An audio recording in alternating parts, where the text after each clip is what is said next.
చెల్లాపూర్ మాజీ సర్పంచ్ ఒగ్గు తిరుపతి గారు మనతో ఉన్నారు. మెదక్ పార్లమెంట్ నియోజకవర్గంలో జరుగుతున్నటువంటి పార్లమెంట్ ఎన్నికల నేపథ్యంలో ఇక్కడ ఉన్నటువంటి ప్రజల నుండి ఎలాంటి స్పందన వస్తుంది, అసలు వారు ఏ పార్టీకి ఓటేద్దామని అనుకుంటున్నారో వారి మాటల్లోనే అడిగి తెలుసుకుందాం. సార్ నమస్కారం. సార్ నమస్తే అమ్మా. మెదక్ పార్లమెంట్ ఎన్నికలు సమీపించాయి.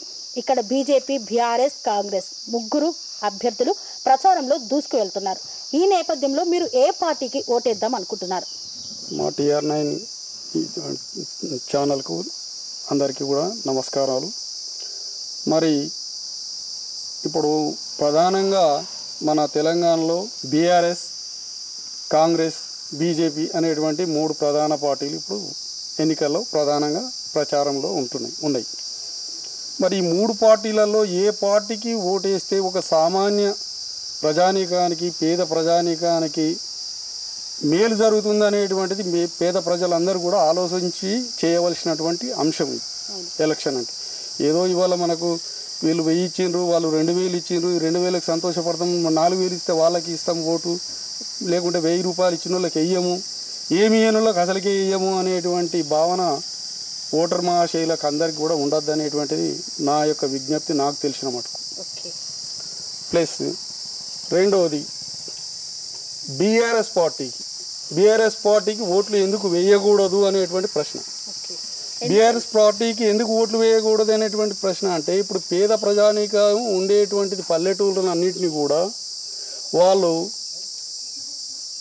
మున్సిపాలిటీలుగా దాదాపు 94 మున్సిపాలిటీలు కొత్తగా మున్సిపాలిటీలు చేశారు. ఈ 94 మున్సిపాలిటీలలో అన్ని గ్రామాలే, చిన్న చిన్న గ్రామాలే. అంటే దీని వలన ప్రజలకి ఏం నష్టము, ప్రభుత్వానికి ఏం లాభం అనేటువంటిది ఒక అంశం. ప్రజలకు కరెంటు బిల్ కానీ, ఇంటి గరిపట్టి కానీ ఇవన్నిటి వసూలు చేయడంలో ప్రభుత్వానికి లాభం. ప్రజలకు నష్టం అనేటువంటిది విద్యుత్ ఛార్జీలు పెంపు, నీటి బిల్లు, ఇంటి పన్ను, ఉపాధి హామీ పని. మెయిన్ ఉపాధి హామీ పని లేకపోవడం అనేటువంటిది పేద ప్రజానీకానికి చాలా నష్టం. మొత్తం గ్రామ పంచాయతీలను మున్సిపాలిటీగా చేయడం కరెక్ట్ కాదంటారు? కాదు,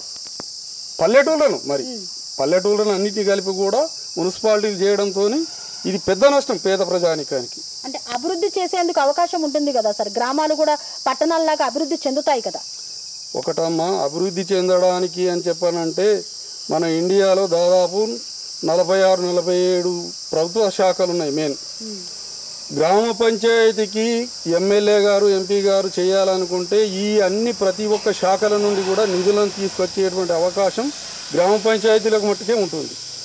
మున్సిపాలిటీలకు అనేటువంటిది ఓన్లీ అర్బన్ డెవలప్మెంట్, దాని ద్వారా జరిగేటువంటిది వీధి దీపాలు, మురికి కాలువలు, సీసీ రోడ్లు తప్ప ఇంకా వేరే అభివృద్ధి పనులు ఏం చేయడానికి వీలు ఉండదు. దీని వలన ప్రజలకు, పేద ప్రజానీకానికి నష్టమే తప్ప లాభం అనేటువంటిది కాదు. అంటే గ్రామ పంచాయతీలను అన్నింటినీ మున్సిపాలిటీగా చేసినందుకు బీఆర్ఎస్ కు ఓటు వేయొద్దు అంటారు. సో మరి మీరు కాంగ్రెస్ కు వేద్దాం అనుకుంటున్నారా? కాంగ్రెస్ కు ఎందుకు వేయొద్దు, ఎందుకు వేయాలనేటువంటి అంశం మీద ఆలోచన చేస్తే ఇప్పుడు గత 10 సంవత్సరాల నుంచి వెళ్ళి 10 సంవత్సరాల ముందు కాంగ్రెస్ ప్రభుత్వం సెంట్రల్లో ఉంది. 10 సంవత్సరాల నుంచి వెళ్ళి బీజేపీ గవర్నమెంట్, ప్రధాని గారు మోడీ వచ్చిన వారు ప్రధానిగా 10 సంవత్సరాలు ఉన్నారు. ఈ 10 సంవత్సరాలలో దేశానికి మనకు జరిగినటువంటి దేశ అభివృద్ధి ఏంది, పేద ప్రజానీకానికి అభివృద్ధి ఏంది, లేకుంటే పేద ప్రజానీకానికి చేసినటువంటి చేటు ఏంది అనేటువంటిది మనం ఆలోచించాలి ఫస్ట్. దానికి తెలిసినటువంటి అంశం కొన్ని చిన్న చిన్న విషయాలు. ముఖ్యంగా పేద ప్రజానీకానికి మోడీ గారు ప్రకటించారు ఏంది, 5 సంవత్సరాల వరదనక ఒక్క మనిషికి 5 కిలోల బియ్యం ఉచితంగా ఇస్తాం మేము. ఫస్ట్ అంశం ఇది ప్రతి పేద ప్రజానీకం ఆలోచించదగ్గ విషయం. అంటే 5 కిలోలు అంటే ఒక కుటుంబానికి మినిమం నలుగురు అంటే 20 కేజీలు వస్తున్నాయి. 20 కేజీలకు మనకు ఒక నెలకి ఎంత, 20 కేజీలకు 20 రూపాయల కిలో పెట్టుకున్నా 400 రూపాయలు, నెలకు 400, సంవత్సరానికి 4800 అవుతుంది. సంవత్సరానికి 4800, 5 సంవత్సరాలకు 24000 అవుతుంది. మరి 5 సంవత్సరాలకు ఒక్క అంశం మీద 24000 రూపాయల అభివృద్ధికి మనకు ఇచ్చినటువంటి మోడీ గారికి వేయాలన్నా, ఇవాళ 2000, 5000, 3000 ఇచ్చినటువంటి పార్టీలు వాళ్ళు ఇవాళ ఇచ్చి రేపు మనకు ఏదానికి ఆదుకున్నటువంటి కాంగ్రెస్కి వేయాలన్నా అనేటువంటి విషయం, బీఆర్ఎస్కి వేయాలన్నా అనే అంశాన్ని ప్రతి ఒక్క పేద ప్రజం అర్థం చేసుకొని ఆలోచించుకోదగ్గ విషయం ఇది మెయిన్. ఓకే, అంటే మీరు బీజేపీకి ఓటేస్తా అంటారు? బీజేపీకి ఓటేస్తాం. నేనేసడం కాదు, పేద ప్రజానీకం అందరు కూడా ఈ విషయాన్ని ఆలోచించుకొని వేయాలి దయచేసి అని చెప్పని విజ్ఞప్తి చేస్తుంది అందరికి కూడా. ఎందుకని సార్ అసలు బీజేపీకి ఎందుకు ఓటేయాలి? కేవలం బియ్యం ఇచ్చినందుకే వేయాలా? లే బీజేపీ ఇంకా ఉన్నాయి అంశాలు చాలా ఉన్నాయి. బీజేపీకి ఎందుకు వేయాలనేటువంటిది ఈ విషయమే కాకుండా ఇవాళ ఉపాధి హామీ పని సెంట్రల్ గవర్నమెంట్ వచ్చింది.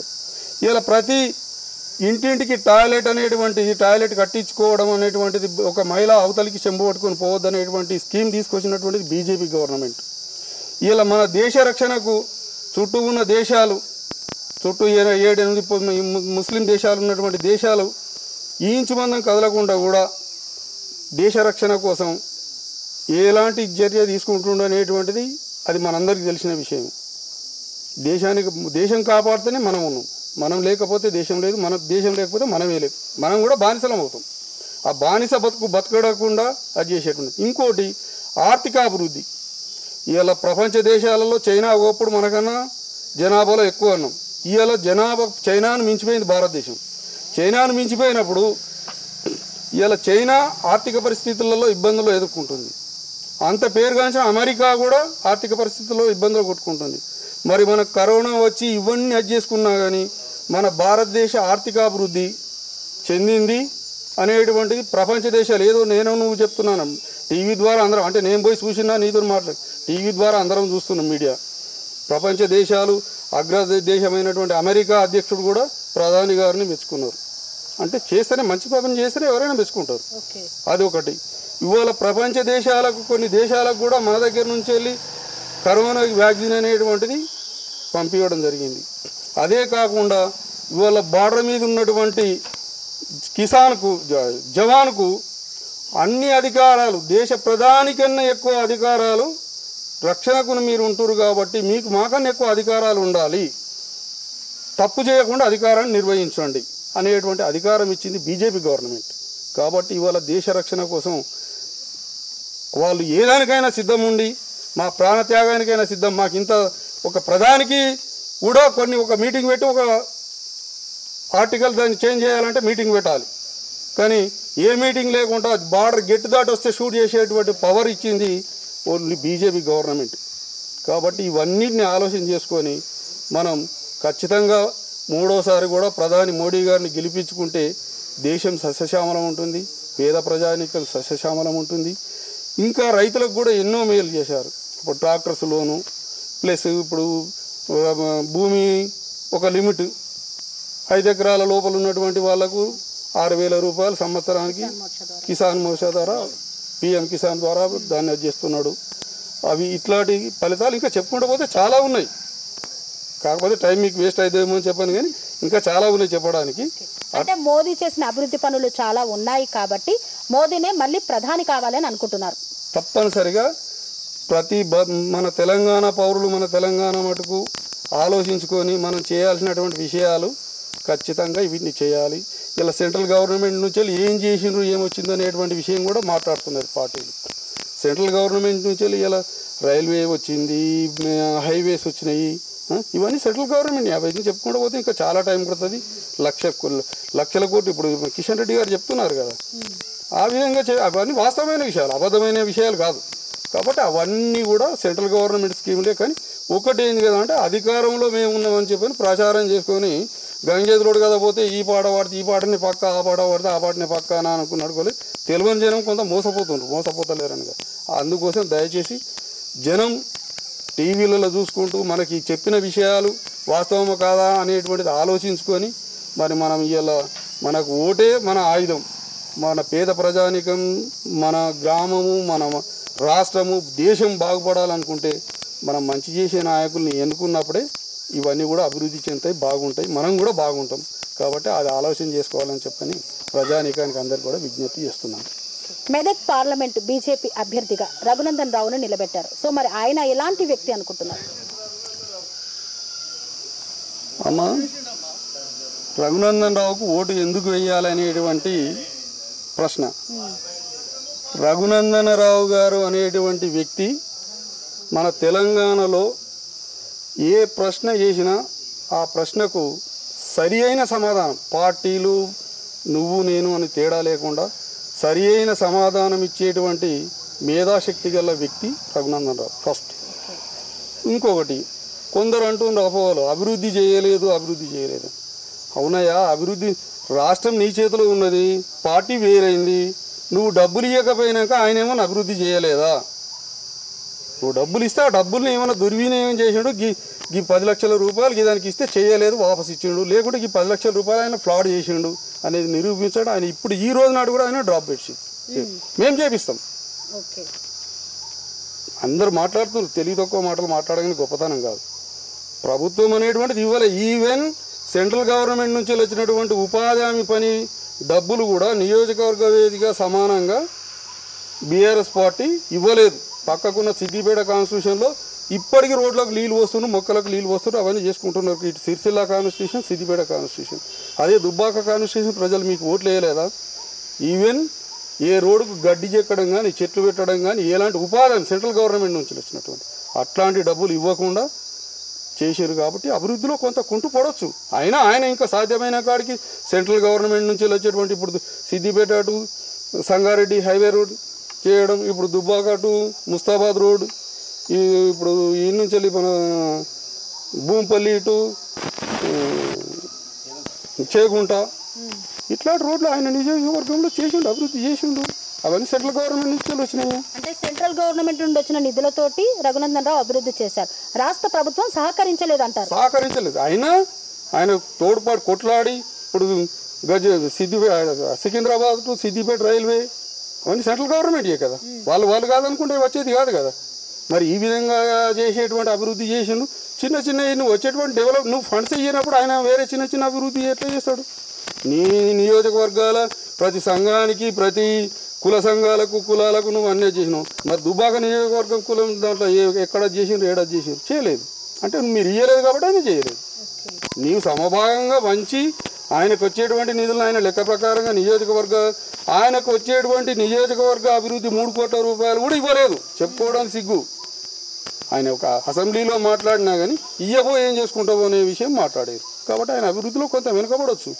కానీ ఆ ప్రశ్నించే గొంతుగా లేకపోతే ఇలా దుబ్బాక బస్టాండ్, పాత బస్టాండ్ అని దుబ్బాక బస్టాండ్ రావడానికి కారణం రఘునందన్ రావు ఖచ్చితంగా చేసి హరీష్ రావు గారిని కొత్త బస్టాండ్ పాత బస్టాండ్ అనే విషయం మాట్లాడితే హరీష్ రావు గారు నీకు దుబ్బాకలో కొత్త బస్టాండ్ ఏడు ఉందో తెలియదు, పాత బస్టాండ్ ఏడు ఉందో తెలియదు, వచ్చి ఒకసారి చూడు అని చెప్పని ప్రశ్నిస్తే దానికి ప్రశ్నతో స్పందించి దాన్ని అది చేసుకునేటువంటి విషయంతో బస్టాండ్ అనేటువంటి 3 కోట్ల బస్టాండ్ దుబ్బాకలో మంజూరు కావడం జరిగింది, అభివృద్ధి జరిగింది. సో రఘునందన్ రావు మెదక్ పార్లమెంటును అభివృద్ధి చేస్తారంటారు?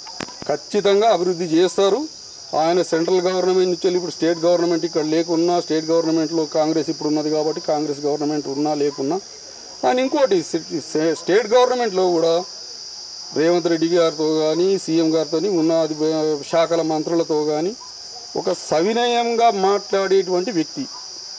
ప్రతి విషయంలో నాది ఈ పార్టీ నాకు ఎందుకు ఇవ్వవు అని కొట్లాడే రకంగా కాకుండా మాకు ఇవ్వాలి, ఇది మీ ధర్మము అనేటువంటి విషయంలో మాట్లాడి అనుకున్నంత కాకుండా ఎంతో కొంత తీసుకొచ్చేటువంటి రకం తీసుకొస్తాడు. సెంట్రల్ నుంచి పార్టీ అదే ఉంటుంది కాబట్టి ఖచ్చితంగా పోట్లాడి నేను గెలిచినా కాబట్టి అయ్యా నాకు ఇంకా ఎక్కువ కావాలి అనేటువంటి. ఇంకోటి సెంట్రల్లో కూడా ఈసారికి ఆయన ఖచ్చితంగా గెలిస్తే సెంట్రల్లో కూడా సెంట్రల్ మంత్రి ఖచ్చితంగా అవకాశం వస్తుంది 100%. అది కాబట్టి రఘునందన్ రావు గెలిపించుకుంటే మన మెదక్ పార్లమెంటు పరిధిలో ఉన్నటువంటి గ్రామాలు అన్నీ కూడా చాలా అభివృద్ధి చెందుతాయి అనేటువంటిది విశ్వాసం మాకున్నది. ఇక్కడ బీఆర్ఎస్ అభ్యర్థి వెంకట్రామరెడ్డి పోటీ చేస్తున్నాడు, మరి ఆయనకు ఎందుకు వేయకూడదు సార్? అంటే బీఆర్ఎస్ అభ్యర్థి వెంకట్రామరెడ్డి గారు మాజీ కలెక్టర్ గారు సిద్దిపేట జిల్లాకు, ఆయనకు ఎందుకోసం ఓటు వేయద్దు అనేటువంటి విషయం చేసుకుంటే ఫస్ట్ ఆప్షన్ ఒక ప్రభుత్వ ఉద్యోగులలో అతి గౌరవమైనటువంటి పదవి కలెక్టర్ గారి పదవి. అట్లాంటి కలెక్టర్ గారి పదవిని మన రాష్ట్రంలో తొలిసారిగా ప్రజాసభలో, మరి ఏదో ఏకంగా ఇంట్లోనేనో లేక ఎక్కడనో అని ప్రజాసభలో నువ్వు ముఖ్యమంత్రి గారికి పాదాభివందనం చేసినప్పుడే నువ్వు పతనమైనవు ఫస్ట్. రెండవది, నువ్వు కలెక్టర్గా ఉన్నప్పుడు నీ చేతిలో నీకు ఉన్నటువంటి న్యాయబద్ధమైనటువంటి పనులను చేసుకుంటూ న్యాయంగా ప్రజలకు, పేద ప్రజానీకానికి న్యాయం చేయాలనుకుంటే ఇలా రంగనాయక సాగర్, మల్లన్న సాగర్, కుండపోషమ్మ సాగర్ ఈ గ్రామాలు ఈ 3 ప్రాజెక్టులు నీ పరిధిలో ఉన్నటువంటి రకంగా భూమి రైతులకు ఇచ్చావు. ఇక్కడ మల్లన్న సాగర్లో ఒక రకంగా ఇవ్వడమే కాకుండా బలవంతంగా వాళ్ళు అది చేస్తే నువ్వు పోలీసుని పెట్టి వాళ్ళ ఇళ్ళ నుంచి వెళ్ళి అది చేసుకొని పోయి బయటకు నెట్టేపించు. ఆఖరికి ఒక రైతు తన ఇల్లు కట్టెలను ఆ ఇంటి వాకిట్లో కాష్టం పేర్చుకొని ఆత్మహత్య చేసుకున్నది కూడా వాస్తవం. మేము నిరూపిస్తాం. ఎందుకోసం అంటే ఒక పెద్ద అధికారి మీద ఆశాభాషిగా మేము మాట్లాడొద్దు. మేము చిన్న స్థాయి, ఒక సర్పంచ్ స్థాయికి కలెక్టర్ స్థాయికి చాలా తేడా. కాబట్టి వాస్తవం మాట్లాడాలి, నిరూపిస్తాం. అది జరిగింది, టీవీలలో కూడా వచ్చినాయి, అందరు చూశారు. ప్లస్ రంగనాయక సాగర్లో తీసుకున్నటువంటి ల్యాండ్ ప్రజల నుంచి వెళ్ళి తీసుకున్నావు. దానికి ఆనుకొనే ఉన్నది సగం 50% భూమి రామంచ గ్రామం శివార్, మన సందలాపూర్ శివార్, సగం భూమి ఇక్కడ హిమాంబాద్ శివార్. కొంత హిమాంబాద్ శివార్కు 16 లక్షలు, అక్కడే దానికి గదే 6 లక్షలు 8 లక్షలు ఇవ్వడం జరిగింది. అంతా గదే గ్రామం, ఓన్లీ డిఫరెంట్. ఇది మున్సిపాలిటీ పరిధి లోపల, అదేమో గ్రామం పంచాయతీ. అదే కాకుండా ఈ పరిధి లోపల ఇంతమంది రంగనాయక సాగర్ ఇంత మట్టుకు వస్తుందో అనుకుంటే దాని అవతల ఓ 15-20 ఎకరాల భూమిని ఎక్స్ట్రా ప్రజల నుంచి గుంజుకొని ఇలా హరీష్ రావు అక్కడ ఫామ్ హౌస్ కట్టుకున్నాడు. ఆ ఫామ్ హౌస్ కట్టుకున్నటువంటి భూమి లోపల కూడా ఒక రైతు రామాంచ రైతు పేరు ఎల్లయ్య. ఆ రైతుకు 5 ఎకరాల 34 గుంటల భూమి ఉంటే 5 ఎకరాలకు ఎకరాకు 16 లక్షల చొప్పున డబ్బులు ఇచ్చారు. ఇంకా 34 గుంటల భూమి ఉన్నది. 34 గుంటల భూమి ఉంటే ఆ భూమి ఆయనను దున్నుకొని ఇవ్వకుండా, ఆయనకు భూమి ఎక్కడ ఉన్నది తెలియకుండా లాక్కొని ఇప్పుడు అక్కడ ఏంది అంటే ఇది ప్రభుత్వ భూమి, ఎవరికి అదే ఇది సుడా వనము, ఇంకోటి సుడా నర్సరీ అని చెప్పి బోర్డు పెట్టి ఆయనకి ఎందుకంటే ఎదురుగా తనది కనిపించదు కదా, తన తోట అది కనిపించద్దు అని చెప్పి ఆ రోడ్డుకు షార్ట్గా వీళ్ళది చేసుకొని పెట్టి ప్రజలను మభ్య పెడుతుంది. ఇంకో రైతుకు 3 ఎకరాల 10 గుంటలు ఉన్నది. ఆ రైతుకు 3 ఎకరాలకు ఇచ్చాను 16 లక్షల చొప్పున.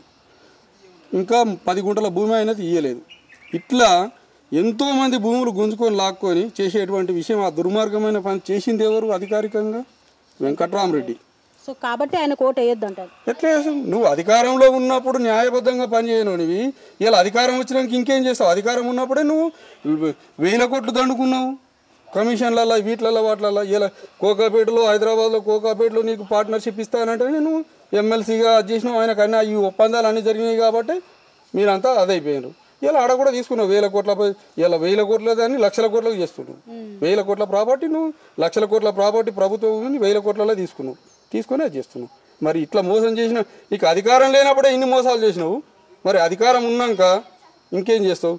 ఇంకోటి, ఇప్పుడు మల్లన్న సాగర్లో మునిగిపోయినటువంటి గ్రామాల వాళ్ళకి ఇల్లు కట్టించారు, డబుల్ బెడ్రూమ్ ఇల్లు కొన్ని కట్టి వాళ్ళకి ఇవ్వాలన్నా వద్ద న్యాయబద్ధంగా వాళ్ళకి ఫస్ట్ వాళ్ళకి వాళ్ళకి కేటాయించి వాళ్ళకి ఇప్పటి వరకు కూడా ఇవ్వాలి. వాళ్ళు ఏదో పోయి అగాధం జగన్నాథం అన్నట్టు కూడా వాళ్ళు పోయి ఉన్నారు తప్ప ఈ ఇల్లు నీది, ఈ నంబర్ నీది, ఇది నీకు అని చెప్పని వాళ్ళకి సర్టిఫికెట్లు రాలేదు, ఇంతవరకు కేటాయించలేదు. మరి ఇది ఎంతవరకు న్యాయం?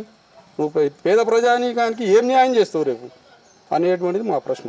కాబట్టి అందుకోసం వెంకట్రామరెడ్డి సార్ గారికి ఓటు వేయరు, ఆయన గెలవడు అనేటువంటి 100% నమ్మకం. ఇప్పుడు తప్పుడు మాటలు ఎన్నో చెప్తున్నాడు.